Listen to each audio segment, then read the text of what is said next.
Hello, good evening, and welcome to the Barbados Association of Professional Engineers monthly technical webinar. My name is Vincent Jones, and I'll be your moderator for this evening. This is a CPD event, that is a continuous professional development event, and carries the value of 2 CPD points. Please contact our secretariat to have your CPD information forwarded to you should you wish to claim those points for your professional designation. A bit of housekeeping. We ask that you mute any electrical devices that could interrupt the broadcast this afternoon. And we ask that you mute your microphone. When it comes to the question and answer segment, you can either raise your hand or you can place your question in the chat where I would acknowledge and call upon you to either, if you so wish to do, present in person, or you can simply, as I said, put your question in the chat and I could ask or guess on your behalf. I'll give you the running order of this afternoon. We'll introduce our presenter and he will present for between 30 to 40 minutes. We then will open the session to our general audience to ask questions and interact with our guests. As was said before, this is done by raising your hand, at which time I will acknowledge you and invite you to ask your question. Alternatively, you can post your question in the chat and I will ask that question on your behalf. We ask that you please mute your electronic device unless you're asking a question when it comes to the question and answer segment. Tonight's topic is entitled Reframing Success. The lens through which we view a problem determines the options and opportunities that we have to solve it. Leaders, innovators, entrepreneurs, and problem solvers should have a framework for determining not only if they are solving the problem right, but also if they are solving the right problem. Our presenter this evening will be Mr. Carlyle Roberts of Sardi Global Services. And I'll just give you a little bit about Carlyle. Carlyle is a strategist, communicator, and a change agent. He is currently a director with Sardi Global Services, and he has been a director with B2B Barbados and Windward Islands for Cable and Wireless Communications, general manager for Yellow Media Group, the vice president, enterprise sales and strategic solutions for the Bahamas Telecommunications Company Limited, and VP Regional Business Solutions and Pre-Sales for Cable and Wireless Business. Carlyle is a graduate of the University of the West Indies, St. Augustine, where he would have done an MSc in Communication Systems and Computer Engineering. He would have attended the University of New Orleans, where he did a diploma in marketing and general marketing management. University of the West Indies, Mona campus, where he would have done his bachelor's in computer science and electronics. And at the University of the Bahamas, where he would have completed his associate in arts, computer data processing. So Carlyle has a distinguished career, as we can see, in telecommunications, and we can consider him to be kin since he did a computer engineering degree. So we welcome him with open arms. Carlyle is a dynamic speaker, and I'm very pleased and happy to have him present to us this afternoon. Carlyle, you can turn on your camera, please.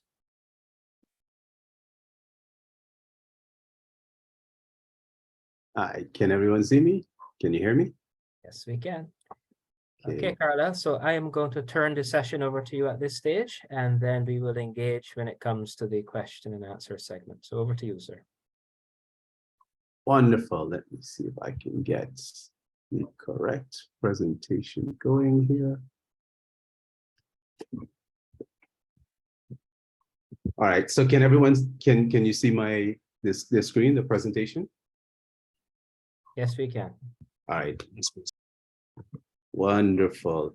So first and foremost, let me thank you, Vincent, on behalf of the entire committee and crew of the Barbados Association of Professional Engineers for this opportunity to be able to chat with your group for a little bit about a topic that I believe is is kind of near and dear to my heart and one that I believe is really important.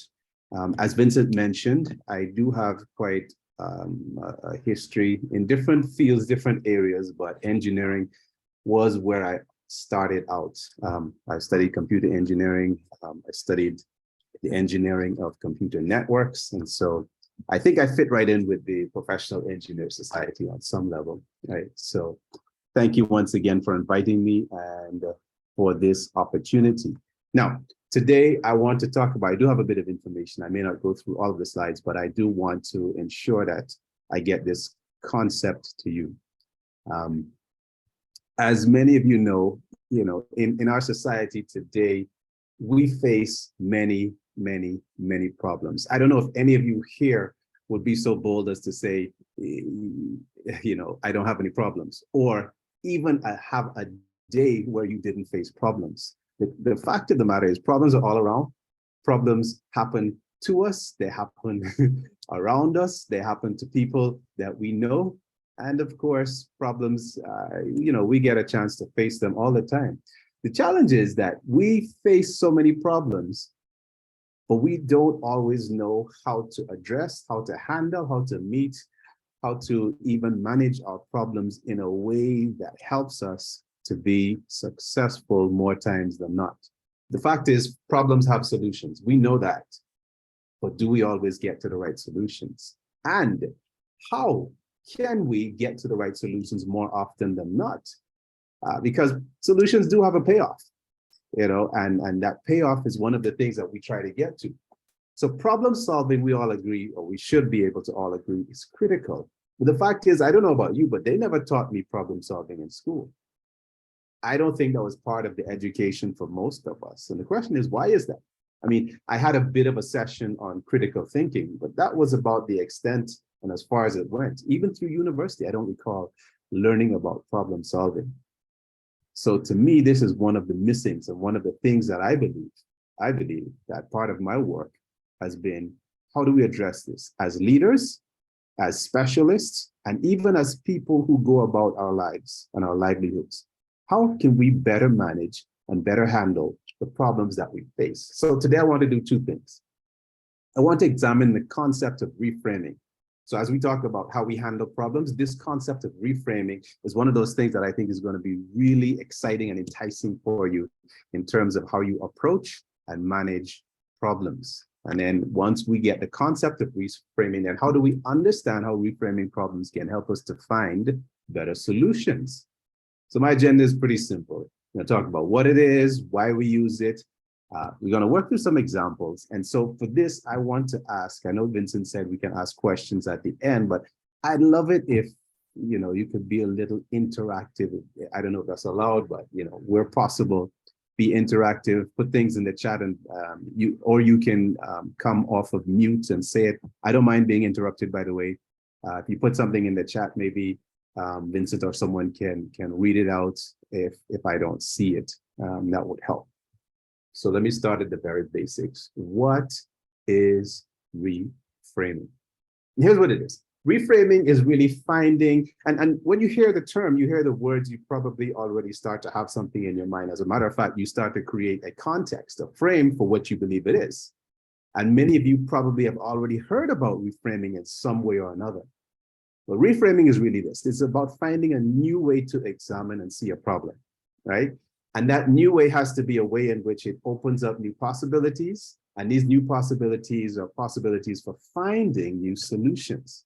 So it has to do with shifting the context. And you may or may not know that shifting the context of a problem can change everything about the problem. It changes how you see it. It opens up the options that you have for seeing the problem, but not only seeing the problem, but for also seeing the solution. See, one of the things that's really important to get across is that not only do we need to figure out how to solve problems right, but we need to make sure that we're also solving the right problems. And so shifting the context of a problem can, we then can challenge the assumptions that go into that problem. We can allow for additional ideas within what I'm going to call the solution set. And you'll see a bit more about what exactly that is as we go along in the presentation. Reframing is also, if I continue to further define it, what it is not analysis. So it's not saying, why is this problem happening? You know, sometimes we go there, and as engineers, I know most of you are probably solution oriented. And even if you're not an engineer and you're listening in, you know, very often when we think of a problem, the first thing we go to is, what's the solution?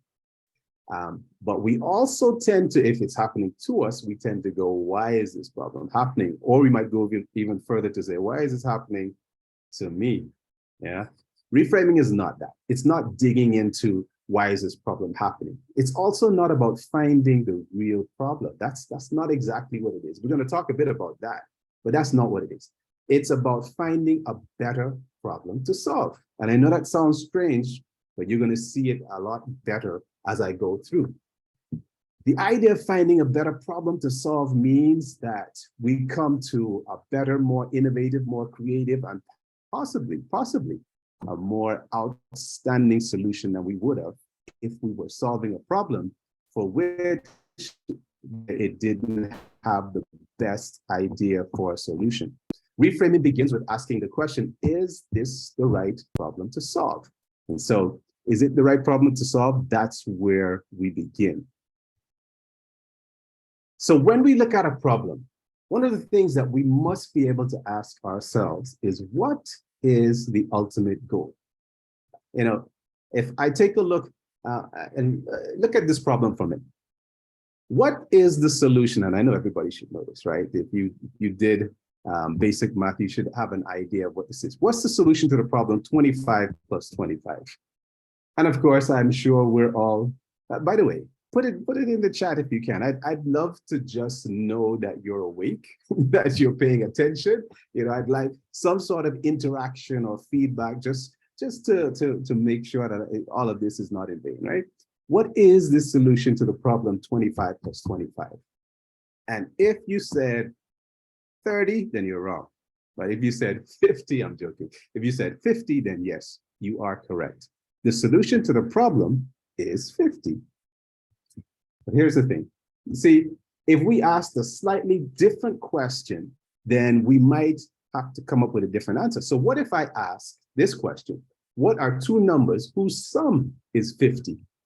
You know that question, x plus y? If you remember algebra, I hope that doesn't bring nightmares to anyone, or you have bad memories about your days in school. But what are two numbers whose sum is 50? See, both questions have a solution whose sum is 50, but when we reframe the second question, we open up different possibilities for answers, don't we? You see, when we reframe it, because the answer to the second problem could be 30 plus 20, 40 plus 10, it could be 45 plus 5, you know, so there are a lot more possibilities for answers because we've reframed it. When we reframe, we step back, we examine the problem, and we ask the question, what is the ultimate goal? And from there, we can determine what is the best question to ask to solve the problem. Now, that was just a simple solution, right? A simple problem to get you to understand how reframing something can shift the solutions. And it's pretty much the same problem. But there are a lot more complex problems and a lot more problems that we have in day-to-day that we can do the same with, right? We're going to get into that. So before I go any further, I want to just give a word of caution is what I would call it.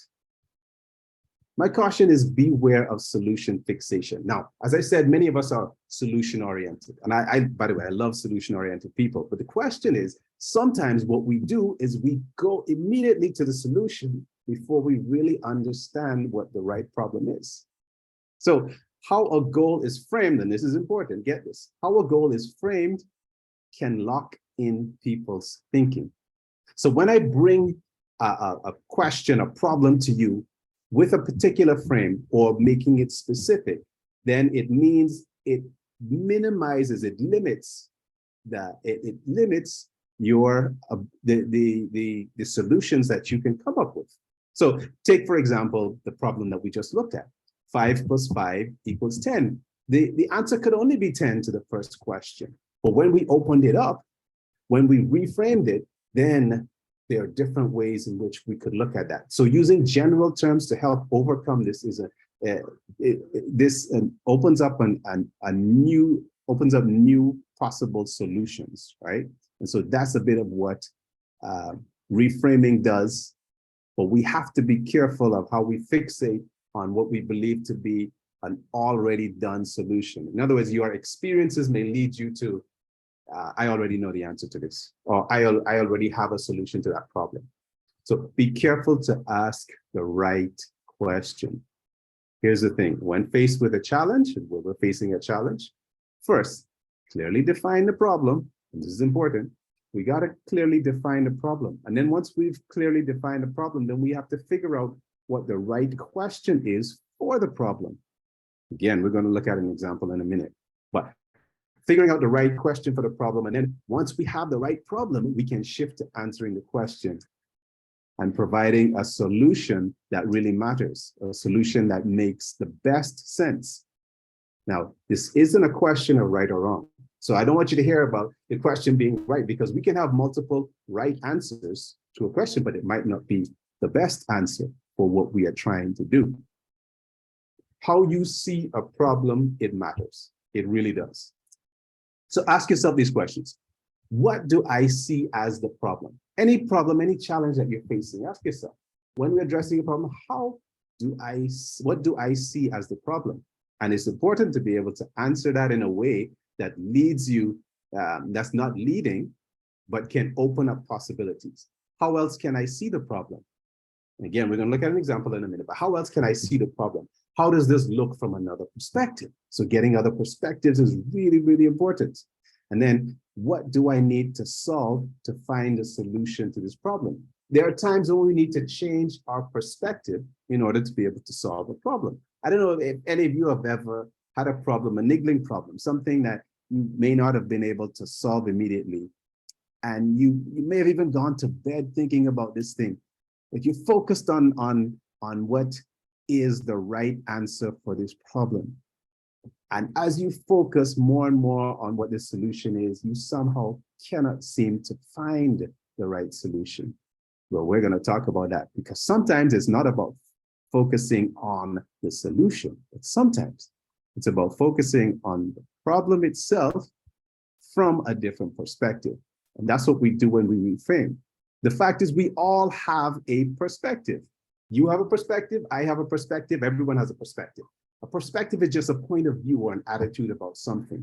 And we all have them. Just like everyone has an opinion.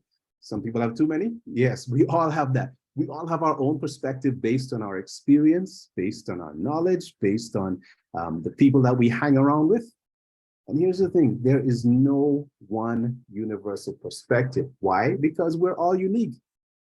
We are all unique, which means that we will all have unique perspectives. You and I can go through the very same experience, go through the very same events, and we can come out with completely different perspectives of what happened.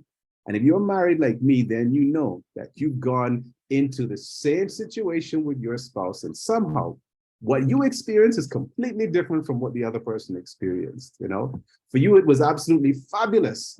And for that other person, it was, what in the world happened? So there are different perspectives, but sometimes we need to change or shift our perspective in order to see how to solve a problem. As you can see in the cartoon there, one person sees it as a W and somebody else sees it as an M. Is just what? Their perspective. But guess what? They're both right. And that's what happens with perspectives. That's why there's no one universal perspective. And it is a good idea to get different perspectives. So many of you may have seen this silhouette, and it helps us to reframe or look at our perspectives in a different way. So tell me, do you see the two faces looking at one another? And if you don't immediately see that, then perhaps what you see is a vase, right? So if you don't see the two silhouettes, then what you do is focus on either the extreme left or the extreme right, the dark side. And then you begin to see, when you focus in, you'll see a face.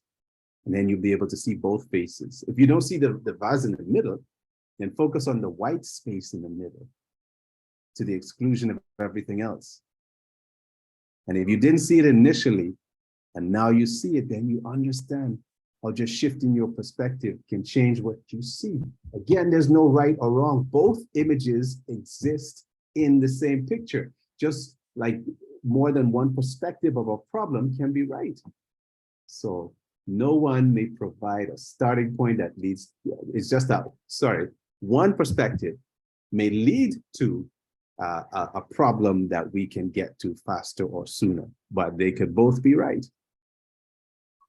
When we reframe an issue, we're asking the question, what is a problem that you have that needs to be solved? Now, I had a question here that I wanted to ask and I wanted to throw out, just in the interest of time, because I do want to get through a few other things, and I'm not going to throw this out, right? I'm going to have you look at a different problem. So for those of you who have ever heard of reframing, or maybe you've done a bit of study in it, you may have heard this problem before, and it's the elevator problem, right? So here's the elevator problem. I'd like to get some feedback if I could on this one. So here's a problem. It's the slow elevator problem. So imagine you're the owner of an office building, right? And your tenants are complaining about the elevator. So it's an elevator that it's old and it's, it's kind of slow and they have to wait a lot. They don't like waiting. It gets really annoying. And several tenants are threatening to break their leases if you don't fix the problem. When asked, most people will quickly identify some solution. And I'd like to ask, put something in the chat. What would you identify as the solution to this elevator problem? Those of you that haven't heard it before. What do you think would be the problem? Remember I said the elevator is old, it's slow, people are annoyed at having to wait. So what do you think would be a solution to this slow elevator problem? Anyone? Tick, tock, tick, tock. I don't know if anyone comes up with anything. But here's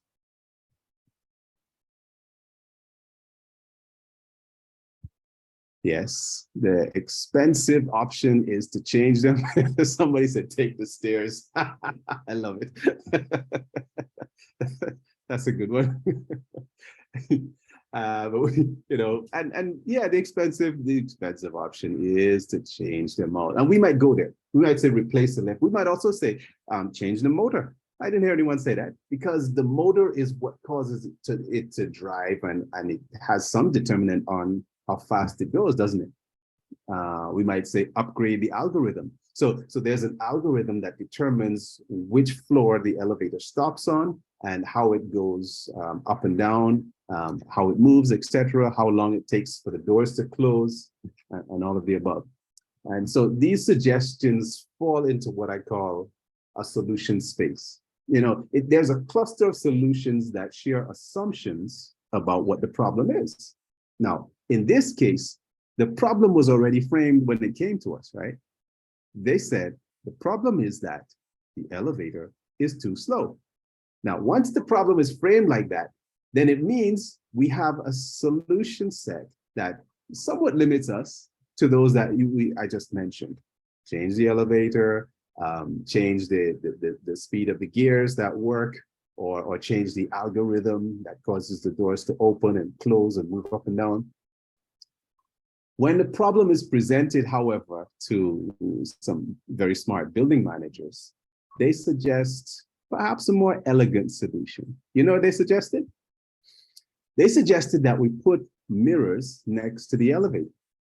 Say, mirrors? How do mirrors cause elevators to go faster? See, this simple measure has proved wonderfully effective in reducing complaints. Why is that? Why do you think that would reduce complaints? Because people, yes, people are narcissistic. Someone put in the chat. But people, here's the thing. Part of the complaint is that they're waiting too long and it is annoying, right? And here's the thing, people tend to lose track of time when given something utterly fascinating to look at. And what is more fascinating to look at than yourself? So the mirror solution is particularly interesting. And you know why it's interesting? Because here's the thing. When we frame the problem as the elevator is too slow, then we get to a solution set that says, okay, we need to make it faster. But when we frame the problem as the wait is annoying, which is a reframe of the problem, right? Says that let's find ways to make the wait feel shorter. Now, this reduced the amount of complaints, but we didn't have to pay the money to change the elevator, to change the components that drive the shaft. We didn't have to pay the amount of money that it would take to change the algorithm. We just simply put mirrors. And we could also put music. I'm sure many of you have gone into elevators and you hear the music, even just on the outside, you hear the music playing. Did you ever wonder why that is? Did you ever wonder why there are mirrors outside of elevators and also inside of elevators? Now you know. It's a problem that has been reframed. And here's the interesting thing. The mirror solution did not solve the original problem. It didn't make the elevator faster, did it? Well, you see, it doesn't make the elevator faster, but instead it proposes a different understanding of the problem. And it's similar, you know, that you find the same solution in different industries. Perhaps many of you have gone into a bank recently, and inside the bank, they may have a TV screen with commercials or maybe music playing or things that distract your attention. You go into some doctor's offices, etc. And they say, and yes, somebody put the same concept as when you're placed on hold on the phone. Yeah, is a kind of distraction to help. You see, so sometimes we have to look at a problem differently in order to come up with a different solution. That is the essence of reframing. It's Albert Einstein who is attributed to this saying: we cannot solve our problems with the same thinking we used when we created them. So when we want to solve bigger, better, or more difficult, more complex, more challenging problems, then we can't solve them in the same way that we continue to frame them. We have to look at it differently. Some people use the term thinking outside of the box. And sometimes that's what it is when we pigeonhole ourselves into a box. And we have to engage in different ways. And sometimes it's good to engage with others in problem solving, because they can help us expand our thinking. They can help us provide new and different perspectives. So let's talk about that for a minute. See, problem solving is a team sport. And many of us fall into the trap of trying to do it all on our own. Complex problems need more brain power and more of us together, because, you know, in the multitude of counsel, where you find more brain power, where you find more persons who are willing to go at it, then you'll find better answers, better solutions very often. Different perspectives lead to more powerful outcomes. And that's the value of a team. You can gather a team together, and it can include people outside the issue owners, but who are familiar with the issue. And I'll ask a question here. When you want to solve, let's say, a business issue or an issue that's vexing or complex, and you start to gather people to brainstorm, to look at this issue.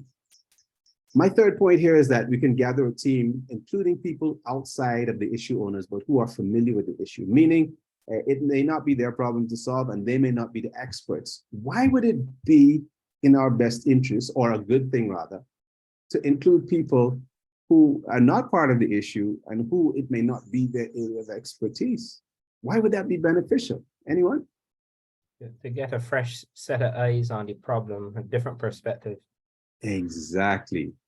Different perspective. The other thing is that they don't come in with some of the encumbrances. They don't come with the history. They don't come in with all of the baggage from things that have been tried before and failed. They don't come in with what the body of knowledge already knows. They come in with different industry experience, and they may be able to say, well, here's what worked over here.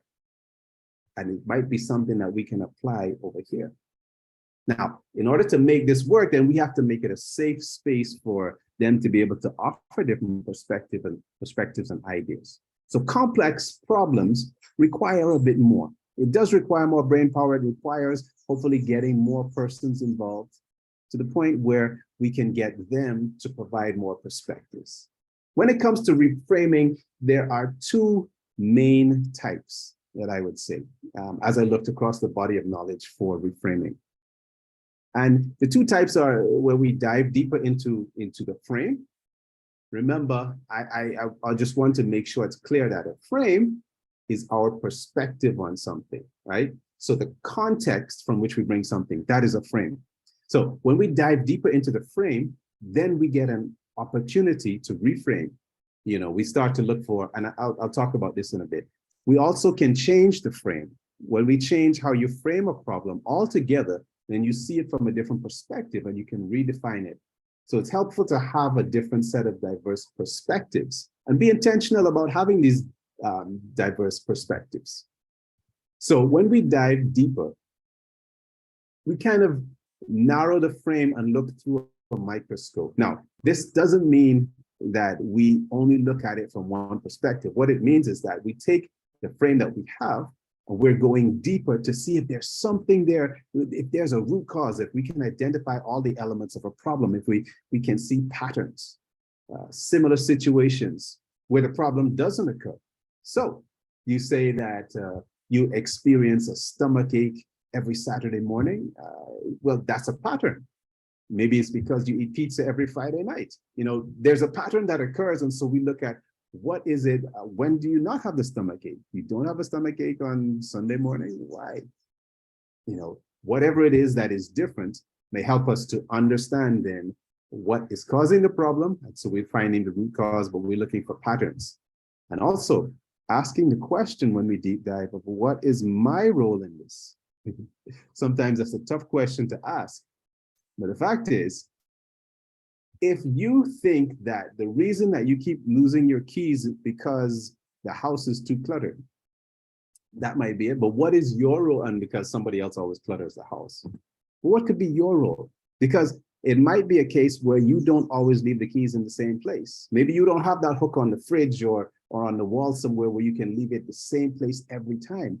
What is your role in solving the problem or in looking at the problem from a different perspective?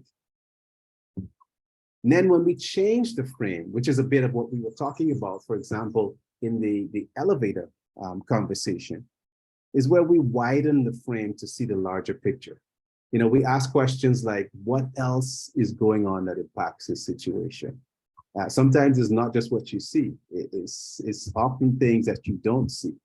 How is it that there is one athlete who runs 100 meters and he's able to run under 10 seconds every single time that he goes to a Diamond League meet, but when he goes to the Olympics or the World Championships, he just cannot seem to medal? What is going on? What else is going on that impacts the situation? Is it because he has to run through the rounds before he gets to the finals? Is it because the game day perspective is different? What else is going on? And then we have to look beyond your expertise and your experience. We have to identify where there's similar situations, like we did in the previous version. We have to find positive differences and look for what is working. So if you see a problem in a particular context that's not working, or that is a problem, but somehow it seems to be working for someone else, then it's worth looking at why is it working over there and it's not working over here? What are they doing that's different? Or what context is it that they have that's different that maybe we can adopt, we can adjust, or we can look at least? Re-examine the problem and ask, is this the right problem to solve? Again, we're going back to that problem. Is this the right problem to solve? You know, for baggage handling, there's a point at which, just like the elevators, we said, it takes too long to get your bags when you come off the plane. And some of you can remember back in the day when you used to get your bags first, and it took a very long time. So what did they do? They made sure that you go through an entire process before you even go to collect your bags. So you have to go through immigration, you may have to go through the security checks or whatever else it is. So by the time it gives time for the baggage handling and everything else to get your bags up there. So did it shorten the time for your bags to reach? Not really. but it shortened the amount of time that you need to wait. So what we did is they looked at the problem from a different perspective. What's another way to see this problem? And again, ask the question, what is my role in this? And I think that's one that we always need to come to and understand, is there a role that I need to play? So framing the problem.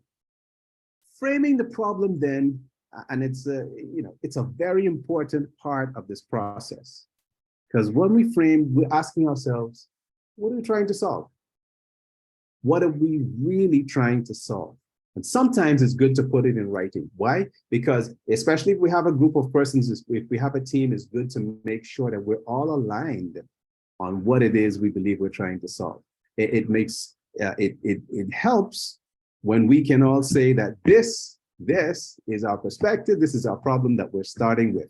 And so we put it in writing. When you name something, you also give perspective to where you want to go with it or where you can take it. Then we step back and ask, why is this a problem?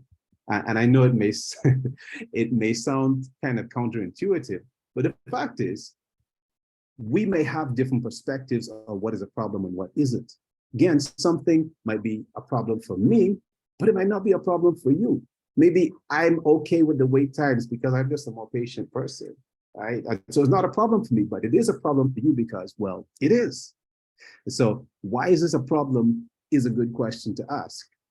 In the elevator situation, we asked the question, and because it was annoying, more so than anything else. And so we found a way to occupy people's time. Then we asked, what is missing from the current problem statement? So we're examining the problem. Again, we haven't started to look at a solution. We're examining the problem. And this is key, this is critical. Are we overlooking any part of it or not considering something? And what type of problem is this? Because the scientist Dan Rome in his book Unfold the Napkin said there are 6 types of problems. He defined it as a who, what problem, a how much problem, a when problem, a where problem, a how problem, a why problem. So get to what type of problem it is.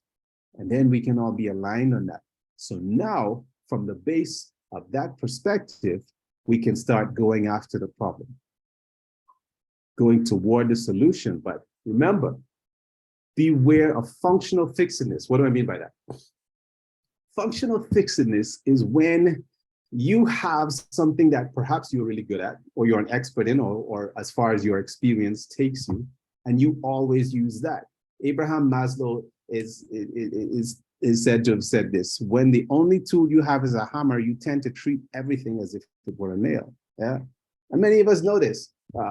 Perhaps your parents had a switch, a belt, and that became their main means of problem solving, right? As it relates to you. I know what I'm talking about. But that might be the only tool. Whatever it is that then becomes the key or core of your experience, be careful that that isn't the thing you always revert or go back to in your problem solving. So beware of functional fixedness. So I have another one for you. It's sort of an example of functional fixedness, and it's another example of reframing. So there are 3 light bulbs, and if you already know it, then don't answer, but this is a good one. There are 3 light bulbs in your room, but for some reason, the switches are located in the basement.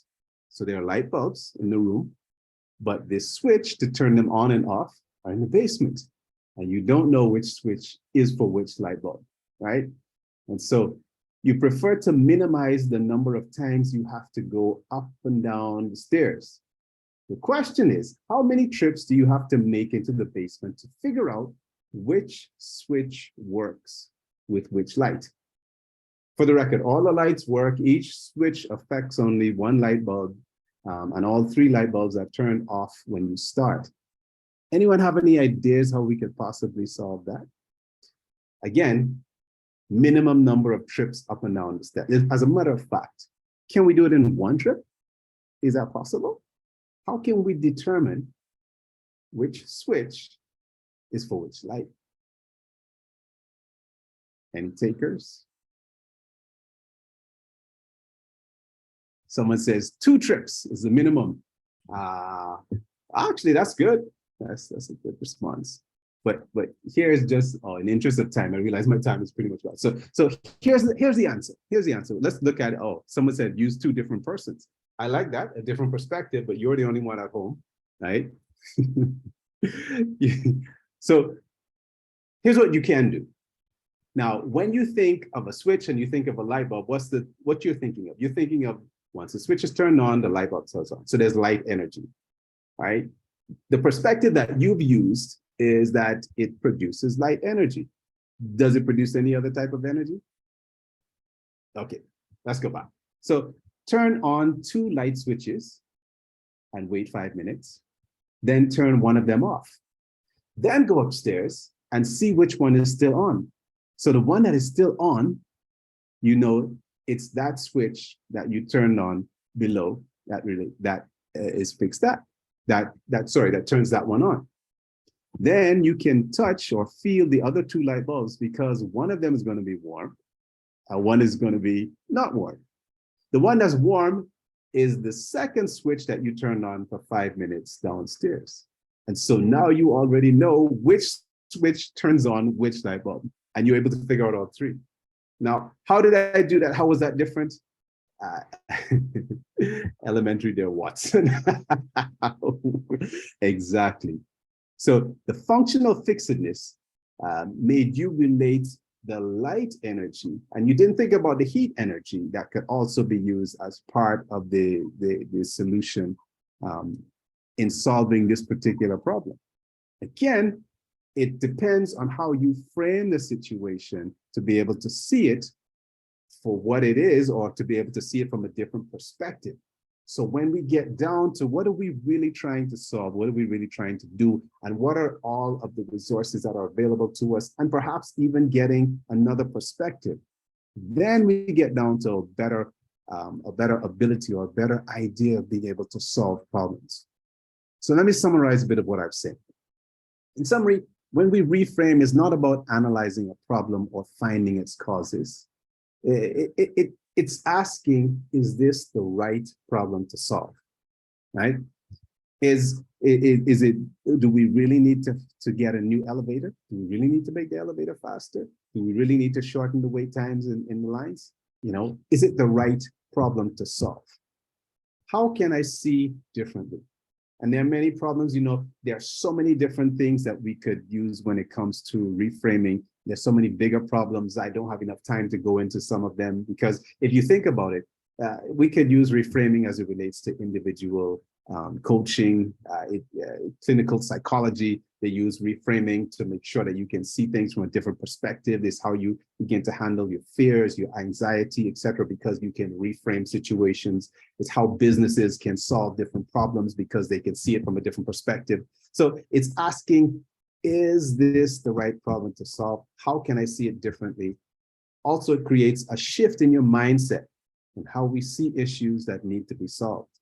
So when you can see issues that need to be solved from a different perspective, it opens up new and innovative ways of solving a problem, because the problem is now looking different. So the solution has more perspective, the solution has more options. How you see and define an issue is important. In fact, it is very important.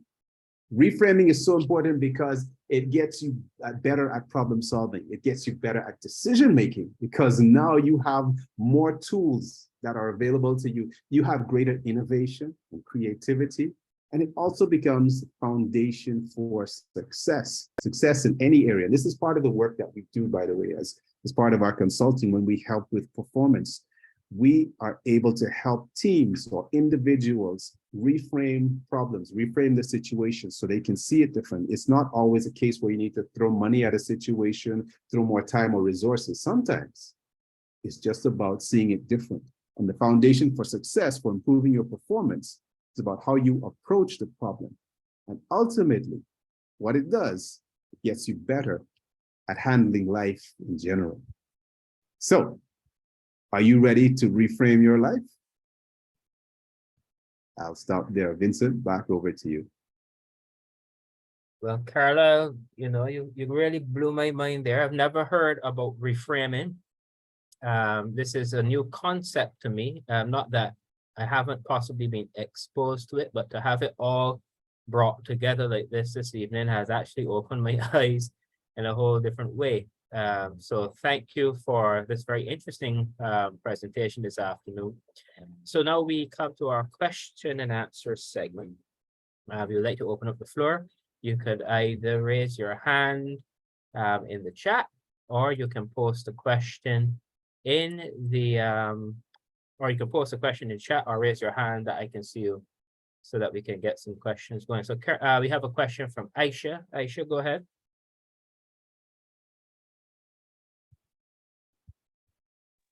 Hi, good evening, everyone. Can you hear me? Yes, we can. Yes. All right. Hi, Vincent. Hi, Carlyle. Hi, Excellent hi. presentation. Good evening, everyone. Great job. I think I know some of the answers, but I want you to tell us what from your experience you found as the greatest challenges to reframing success. Right. That's question number one.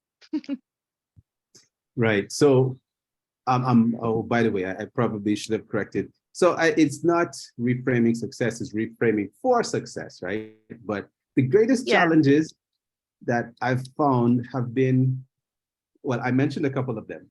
So when we're fixated on a particular solution, and very often it's because of one of two reasons. One, we feel we already know the answer. So if something sounds familiar to you, then you are ready to apply a familiar solution to it.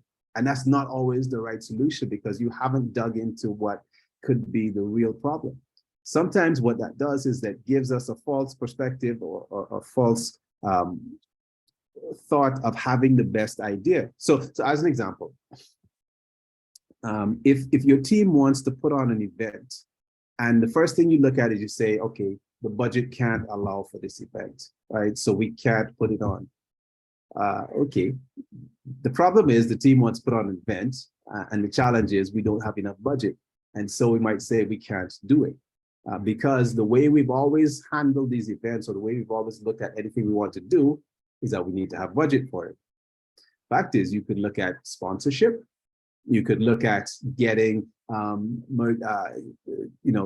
coordinating with other businesses who want to do something similar, or who are in part of the ecosystem, not in competition, but in part of the ecosystem with you, who might want to partner with you. And so it doesn't have to come from your budget alone.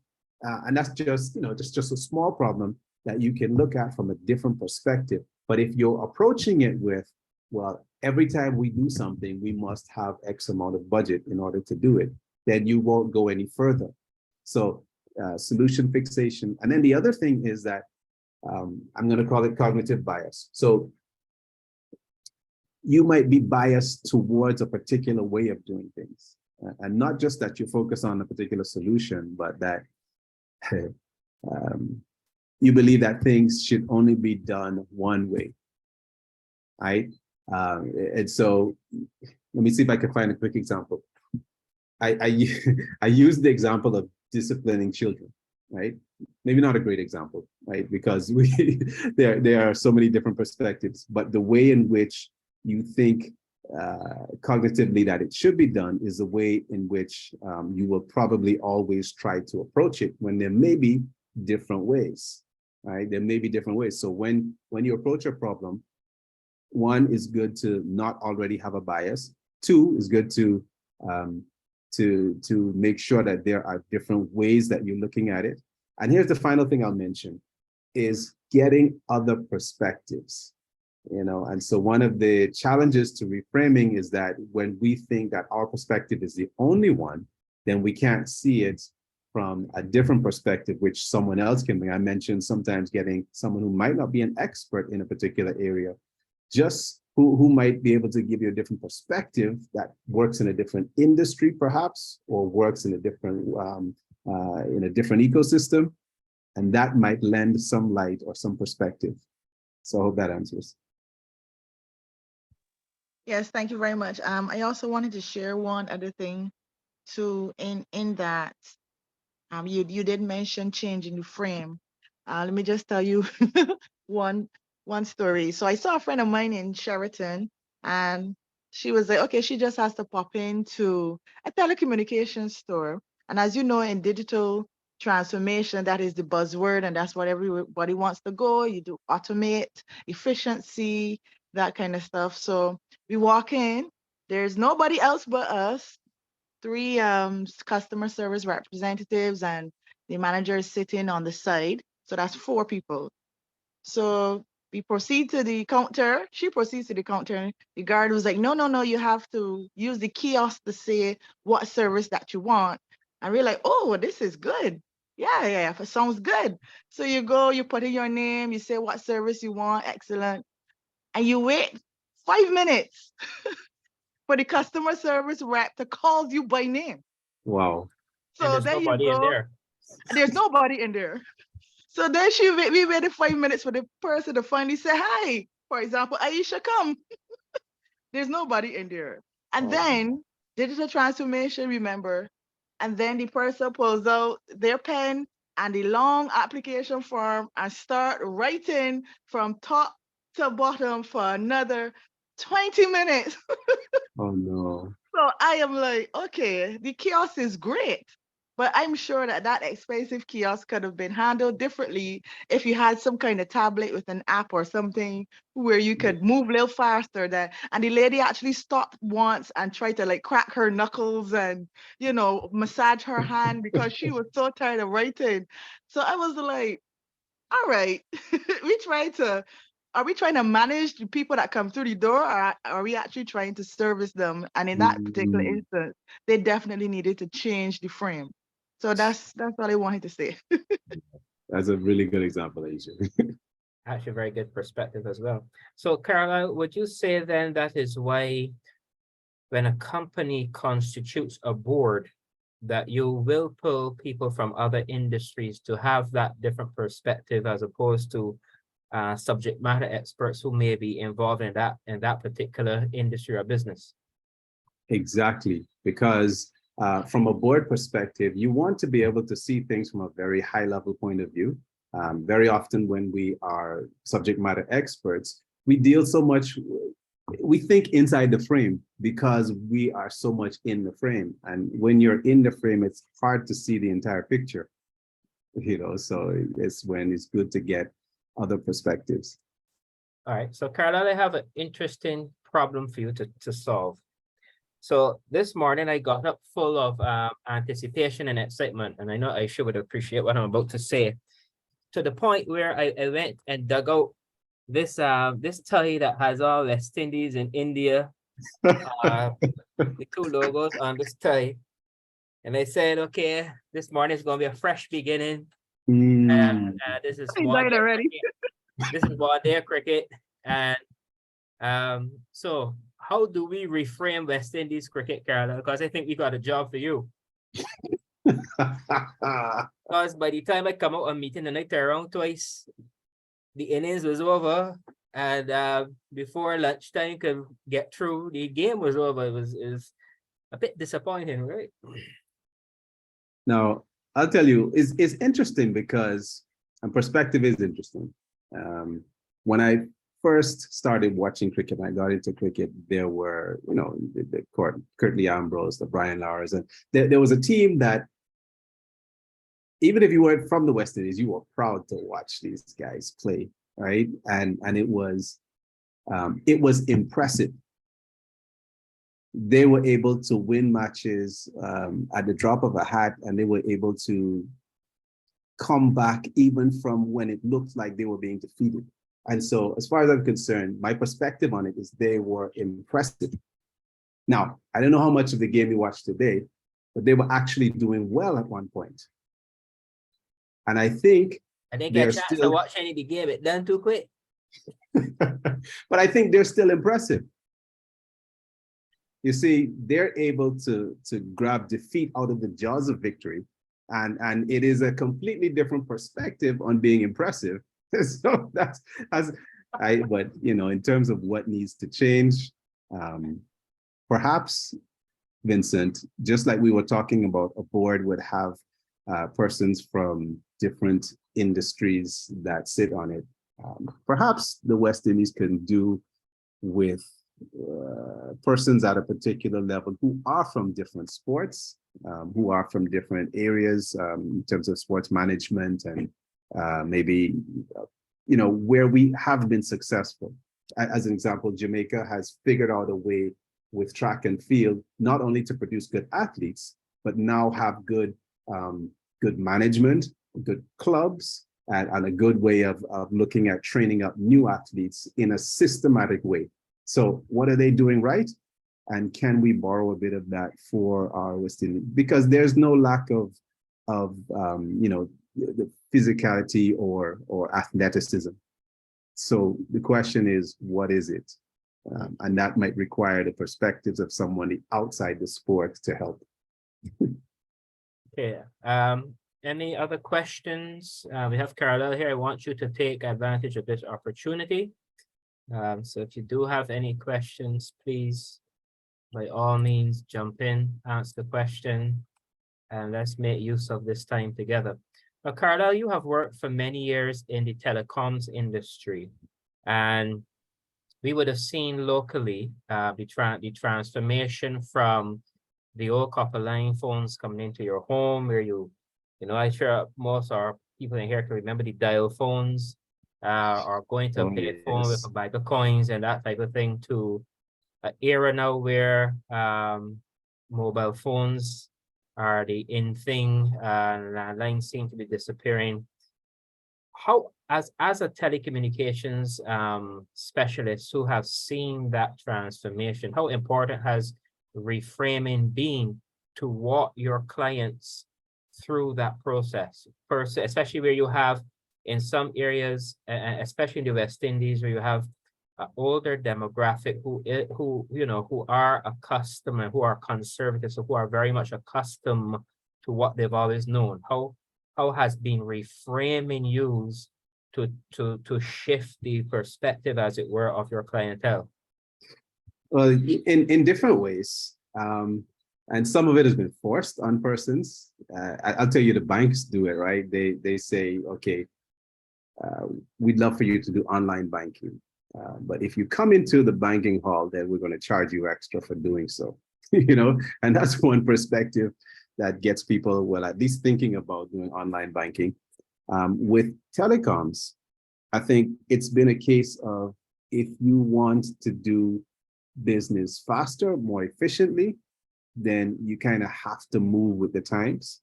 And it's been a bit of shifting the I'm going to call it the marketing, or the pushing the benefits. So nowadays, if you're a grandmother and you want to be able to see your grandchildren who may not be in the same space, then the best thing you can do is figure out how to go on Facebook, how to use WhatsApp, how to use the technology, because you're now motivated. And so watch the commercials. The commercials have shifted from what things can do in terms of, the blazing speeds or the functionality, to here's how you keep in touch with your grandkids. Here's how you not miss those moments. Here's how you be a part of the experience of staying in communication and touch, of sharing pictures, and it's about doing life in a way that you can communicate with each other. So the way they've been able to bring persons along is you appeal to what it is that's appealing to them. So marketers know this, and we use it in every single area. If you think about politics, when a politician gets up to speak, they reframe the issues in a way that makes it appealing to you. They know who they're talking to. And so if they believe that most people are focused on the economics, on economic recovery, then what do they talk about? They talk about economics. They talk about the poor man and what he needs to do. They will reframe a situation. We see it in, and if I could just, sort of summarize different areas where we see it. We see it not only in politics, but we see it in some major social issues. And not to get too controversial, but the way I frame an issue then causes you to see it in a particular light. So if I say that it is, let's say it is a woman's body, just as an example, and she's the one that carries the baby. And so it is her right to choose. Now, everybody wants to ensure that people have a right to choose, especially given the history that many of us have had coming through slavery or whatever else it is, right? You can't deny that you want somebody to have the right to be able to choose. So when you frame it that way, then it gives you a particular perspective. And on the other side, so I'm not trying to go into that debate, but what I'm trying to get through is that you frame it from the perspective. On the other side, somebody might say it is murder. You're killing someone who can't represent themselves. And so when you start from that perspective, then how could you want to be guilty of murder? So there is a perspective that you bring that now shifts the conversation and shifts the perspective. And without even realizing it, what they've done is they have framed the issue in a way that is advantageous to the position that they want to take. It works in negotiation as well.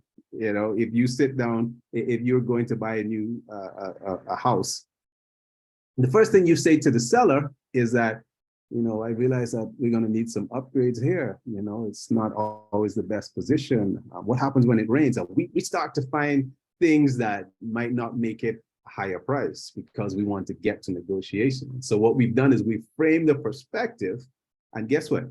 Whoever controls the frame has leverage. And I remember that whenever you're selling, whenever you're negotiating, whenever you're marketing, whatever you're doing, whoever controls the frame has leverage. And so that's what you see on the news media. They control the narrative, don't they? And they broadcast from a perspective. It's no longer just bringing you the facts. It's bringing you a framed perspective that changes the minds of many people. So framing is really, really powerful. Carlyle, this is, I can see automatically the benefits of this concept. Obviously, from an engineering perspective, it intrigues me. How difficult has it been to introduce this type of concept into the Caribbean or into the West Indies? What type of challenges as a management consultant have you found in introducing this type of thought or process? Well, the thing about it is we don't realize that to some extent we do it, but what we have not been is intentional, right? And so a lot of it is done to us without us realizing it. And it's intentionally done. There are narratives that come with almost everything that we do. When we take a loan, right? If you take a loan from particular agencies, it comes with a framed perspective that you now need to follow and a narrative that goes along with that. So what's been challenging in our part of the world is that because we watch media from up north, you know, this and more so the Western world, then we tend to start to borrow the values of the frames that are given to us. So it's no longer our values, and we didn't even realize when the shift happened. You know, and so, but it doesn't just come with those things, it comes in business as well.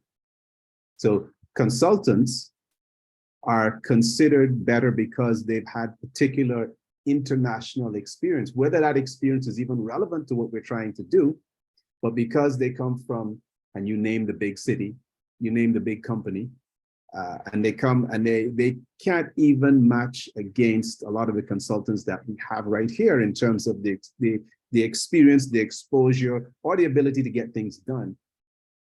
But because they come and usually what they have, really nice presentations, all right, and they have the language that is able to bring a frame. And so what we need to do is be intentional about also being able to frame. And it's not about being arrogant, it's about being strategic. Our being strategic means that we have to be intentional about how we set the frame. Remember I said, if you go into a negotiation, whoever sets the frame has leverage. Well, we have to remember that. If you're going to negotiate a salary, then you don't go in talking about how many years of experience you've given the company, how you've worked hard.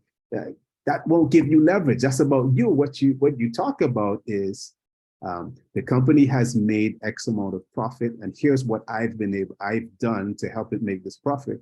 Here's how you've benefited from my being here. So you frame the context of how valuable I am, and because of my value, then you should be able to give me an increase or raise. And so that's just one example of how we have to frame it, to understand that we're able to get a better perspective. So we can't just walk around thinking that we're victims and the world is against us and the color of our skin and everything else. No, we now have to learn to be intentional about how we frame things to be able to have better leverage, to punch above our weight and above our size, right? That's where we get it from. This is power, and this is empowering. Good. We have a question in the chat for you. Does Mr. Roberts teach? How has he developed his oratory skills over the years? Well, and I see my mother in the chat there. So from pretty young, I was, I guess I grew up in a home with an English teacher to begin with. And so that was helpful. I also was part of the debate team in high school. Again, that was helpful. But then beyond that, in terms of, I've read a lot. I've also been a Toastmaster, and I'm still a Toastmaster today, which is really helpful. I would encourage anyone who wants to improve in public speaking or just in communicating in general to join Toastmasters. It is very helpful. And then I am intentional about, wanting to improve in that particular craft. And so, like I said, I read a lot, and I practice in different ways whenever I have an opportunity to present or to speak. When I'm given that opportunity, and I look at one of the key things that I've done is I've looked at persons who I believe to be really impressive at doing it. I can think of certain orators who are really good, and I look at it and I pick apart, what is it that makes them so good? What is it that makes them so impressive when they speak that you want to hear every word? And I say, if I could take pieces of this and pieces of that and pieces of another and make it my own, bring my own personality along with it, then what I'd like to do is whenever I get a mic and a minute, then I want to be able to engage the world and make them want to hear what I have to say. Yeah. Fantastic. Now, Carlyle, I cannot ignore the fact that you did do a master's in communications and computer engineering. So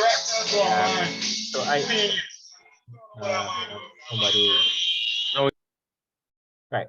So I would like to take this opportunity to find out from you, what are your perspectives on the advent of AI and the dominating role that it is continuing to play in our society today? What are your thoughts from your computer engineering perspective and from a business perspective as well? Where do you see AI going, and how do you see it impacting this region? Oh man.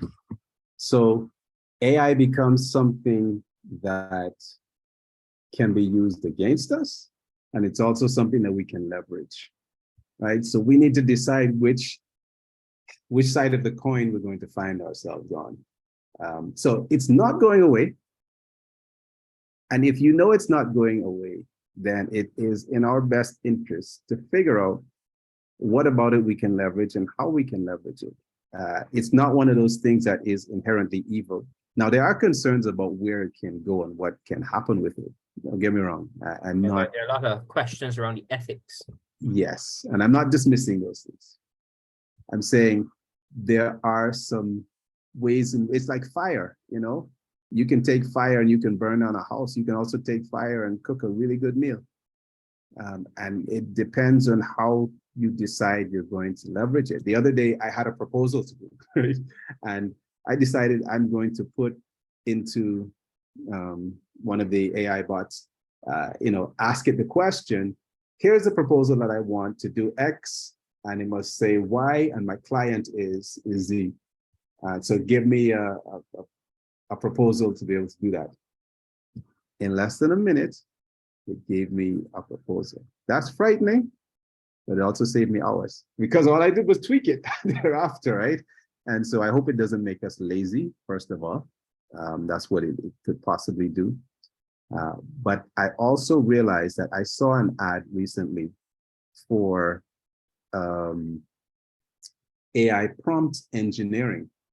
So being able to strategically put the right prompts, and they were paying 300,000 US dollars per annum.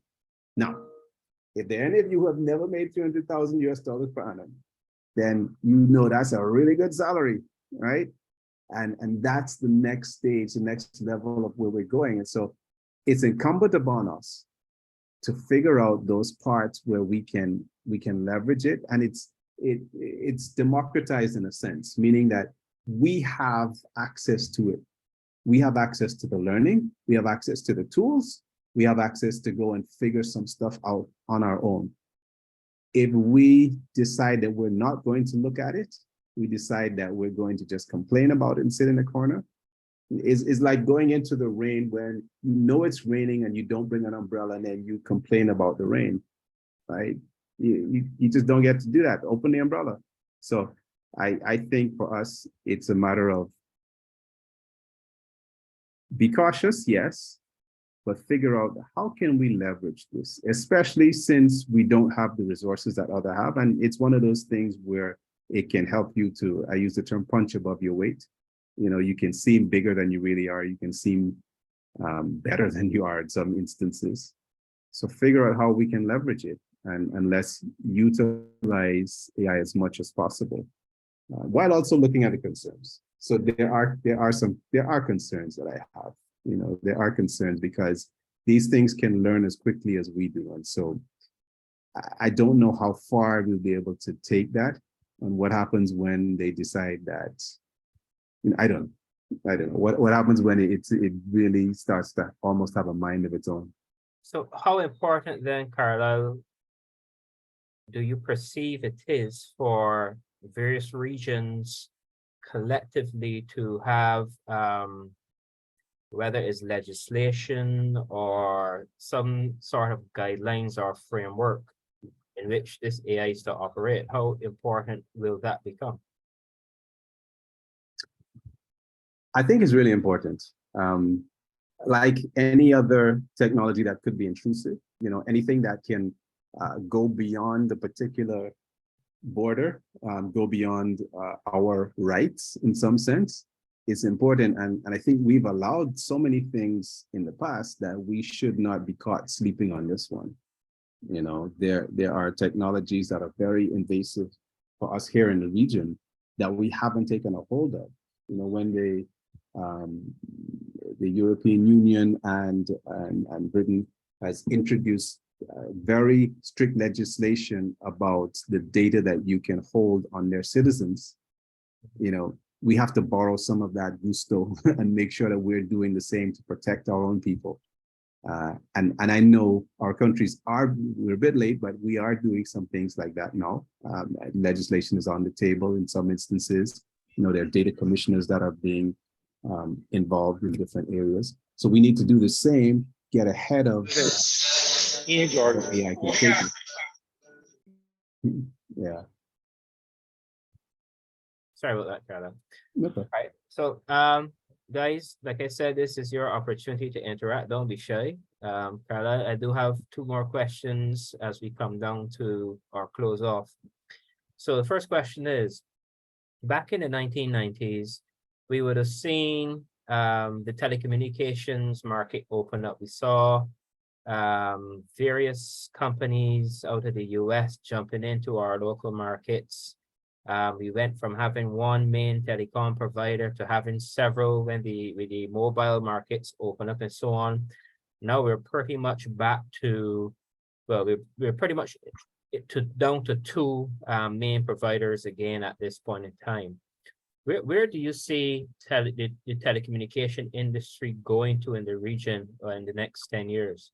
What's the next step for them? Are we going to see more mergers? Are we going to see one entity pushing the other entity out? Or what is your thoughts having been involved in telecommunications for so much years? Good question. And, you know, I don't claim to be a prophet, but if the past informs the future, then, you know, I do believe that we're probably not going to, just like we have traditionally in most of our Caribbean countries, we effectively have two political parties, simply because our size and scale is not it's not just cultural, that's part of it, but our size and scale won't allow us to support much more than that. And I think that's going to be so with technology. Technology requires heavy investment, right? And so the companies that do the investment, they're looking for returns.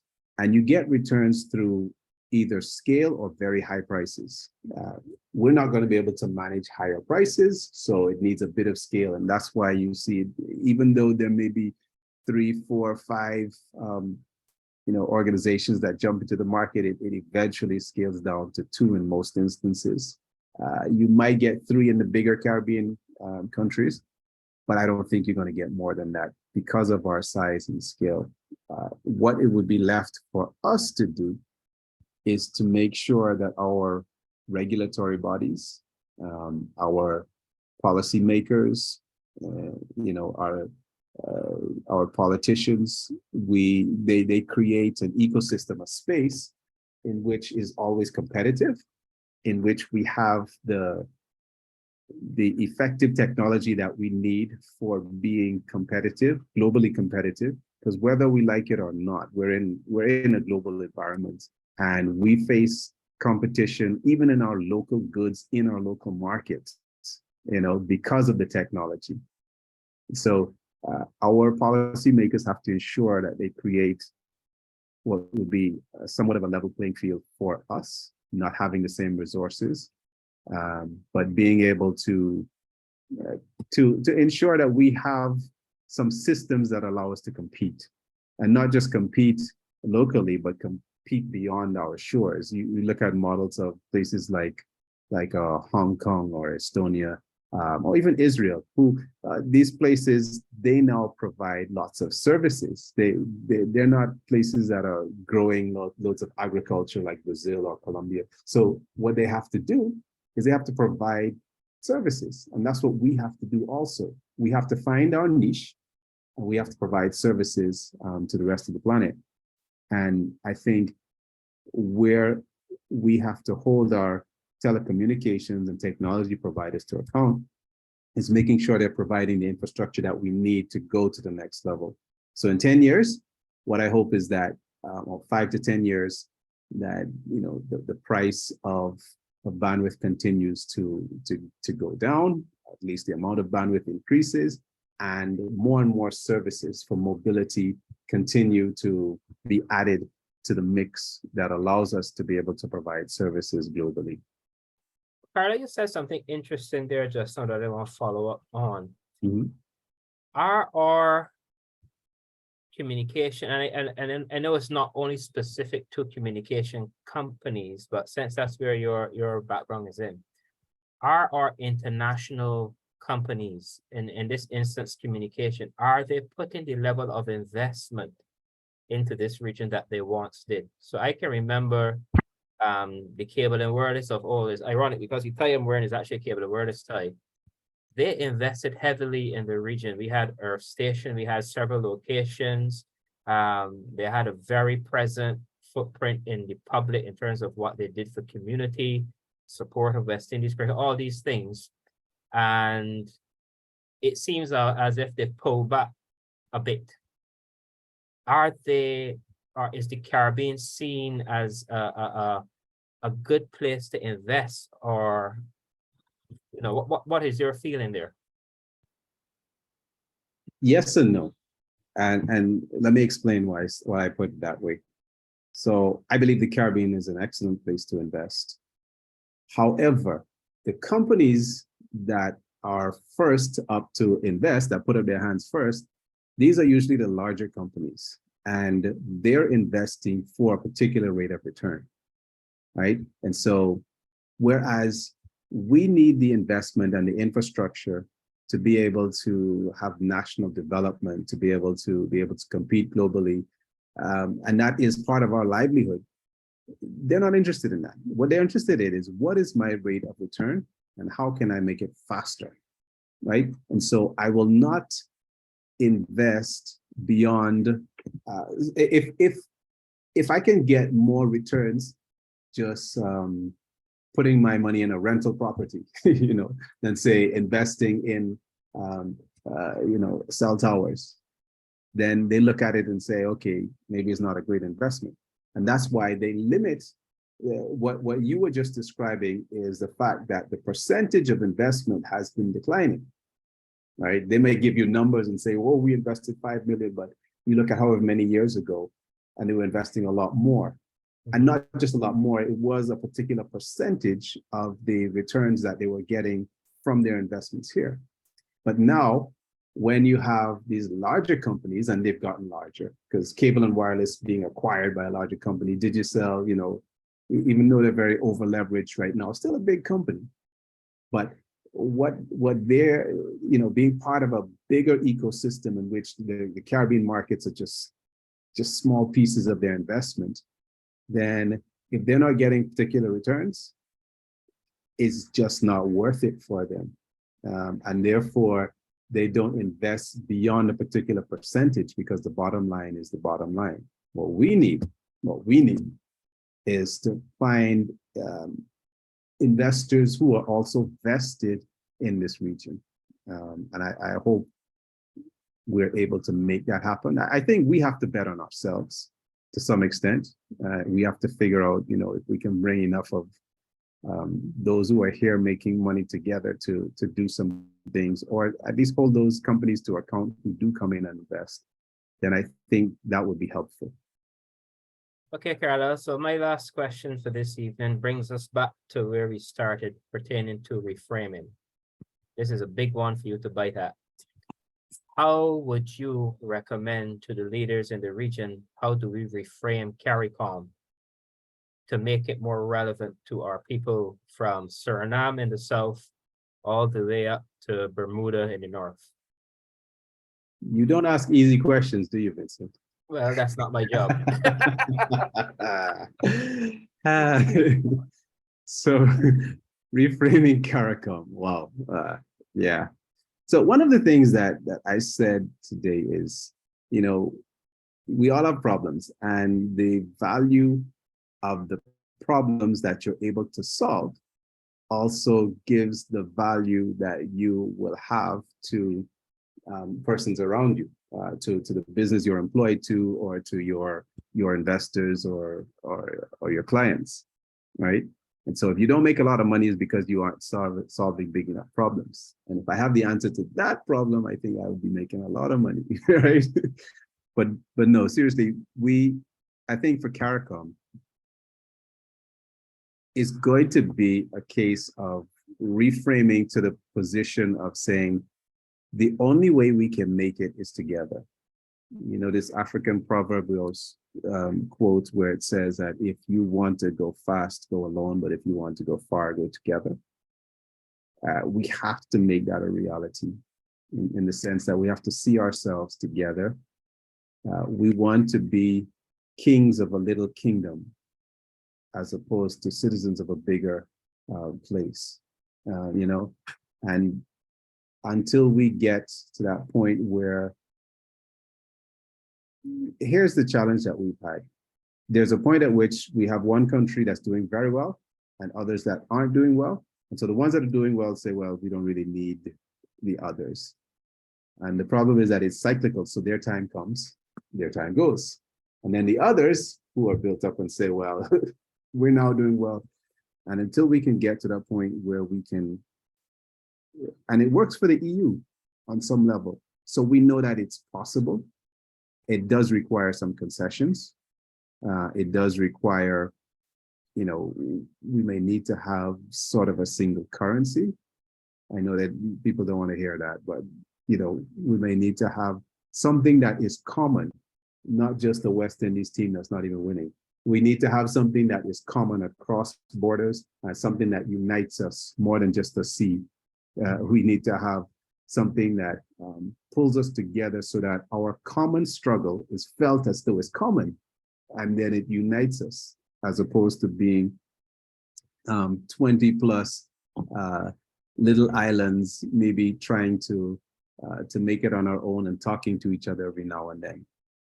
It might And this is unfortunate, but it might come down to some major problem or struggle that we have together. We find that the world wars, out of them comes the creation of these conglomerates or these cooperative organizations. And it might mean that we reach, I thought COVID might have been the thing, but we have to reach that point where there's something that we're fighting together. And that, that's the only way I can see us reframing CARICOM, where we all feel the need to work together, because we really do, because of this global society, we're just too small to fight alone. Great answer. Thanks for that. All right, Carlyle, in the last minute that I have here or so, I want to give you the opportunity to tell persons here about Saradi, the company that you are now, well, your company, and tell us what services you offer, what type of things you guys do. Sure. Thanks for the opportunity once again, Vincent, and I really appreciate everyone who took the time to listen, and those who stayed to listen to all of the responses. Saradi is our consulting firm, and we are focused on helping businesses to improve their performance. And we do that in different ways. We do that through training. So we do training in sales. We can also do training in leadership and leadership development. We also assist with helping with creating operating procedures for companies. And a lot of what we do is how are businesses going to improve in being able to succeed at their goals. And so for some that may mean expanding through business development. It might mean making their sales team a lot better. I do a lot of sales training. It might mean bringing us on to help make your processes better. We do a lot of process improvements. And so any one of those solutions that help businesses to get improvements in performance or improvements through leadership development. And so those are some of the services that we've focused on, and we've been able to have some fairly good results for the clients that we have. Fantastic. Well, thank you so much, Carlyle, for taking some time out to come and chat with us this evening on a very interesting topic, and for fielding some questions that might have been, it might have come on to you a bit hard, but you were able to, you had to get back and defend quite well, so that's good. But really, thank you very much for coming in this evening, and I really want to wish you the best of success with your company going forward as well. Ladies and gentlemen, we've come to the end of tonight's session. We would ask that you contact our secretariat to claim your CPD points, as was mentioned earlier.